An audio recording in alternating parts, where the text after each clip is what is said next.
వేరే విశ్వాసుల వల్లే మనం తయారవ్వాలి తప్పించి ఎవరు ఏది చెప్తున్న దాన్ని ఏమంటే ఊకెట్టేయటం కాదు, తల ఊపేయటం కాదు. ఈరోజు చాలా మంది క్రైస్తవ విరోధ శాఖలు బయలుదేరుతున్నాయి.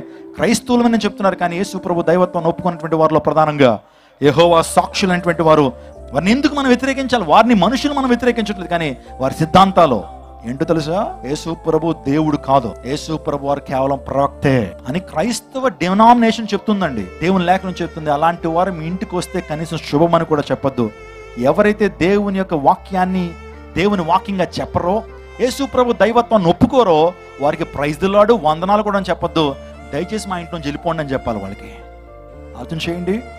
మా సంఘంలో ఒక 2 వారాల నుంచి ఒక కుటుంబం రావట్లేదు, చాలా యాక్టివ్గా ఉండేటువంటి కుటుంబం.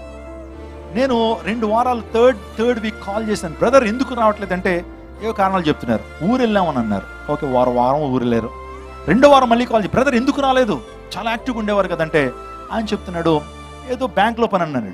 నాకు అర్థమైపోయింది వాళ్ళకి ఏదో సమస్య ఉంది, ఖచ్చితంగా వాళ్ళ ఇంటికి వెళ్ళాలని నేరుగా వాళ్ళ ఇంటికి వెళ్ళాను. నన్ను కూర్చోబెట్టారు. బ్రదర్ ఏమో లోపల ఉన్నారు. త్వరగా నన్ను అప్రోచ్ అవ్వడానికి ఎందుకో వారు ఇష్టపడట్లేదు. వెంటనే పరిశుద్ధాత్మ దేవుడు చెప్తున్నాడు, ఆ టీపాయ్ ఉంది, టీపాయ్ని ఒకసారి ఇలా లాగాను. కింద కూర్చున్న టీపాయ్లో కొద్దిగా ఇలా లాగేటప్పటికి ఆ టీపాయ్ యొక్క సరుగులో ఒక పుస్తకం కనిపించిందండి. నాకు ఒక పుస్తకం కనిపించింది. ఆ పుస్తకం ఏంటంటే వాచ్ టవర్, ఏంటది కావలి గోపురం అంటే పుస్తకం కనిపించింది.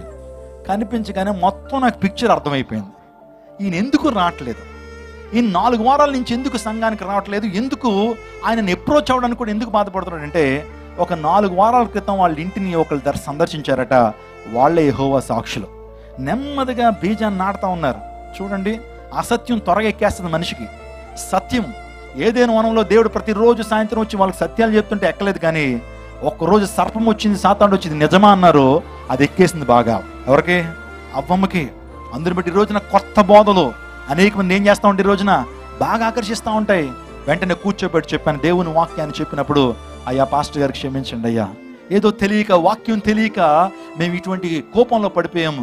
ఇప్పుడు వాళ్ళని ఎలా అప్రోచ్ అవ్వాలండి, మళ్ళీ వస్తారండి, రేపు వస్తానని మళ్ళీ వాక్యం చెప్తానన్నారు. ఏం చేయమంటారు? వచ్చేగానే చెప్పండి, మేము సత్యవాక్యాలు ఉన్నాం, మేము అపోస్తల బోధలు నాటబడి ఉన్నాం, దయచేసి మీరు మా ఇంటికి రావద్దు, దయచేసి మీరు మా ఇంటికి రావద్దు అని చెప్పి పంపించమన్నప్పుడు వారిని ఎదుర్కొన్నారండి వాళ్ళు. ఈరోజున ఒక మాట, అసత్య బోధన మనం ఎదుర్కోవాలి, మొహమాటం అక్కర్లా. మన జీవితంలో మన ఆత్మీయ జీవితం చెడిపోతుందనంటే మనం మొహమాట పడినక్కర్లా, ధైర్యంతోనే ఉండాలి. ఎందుకు తెలుసా?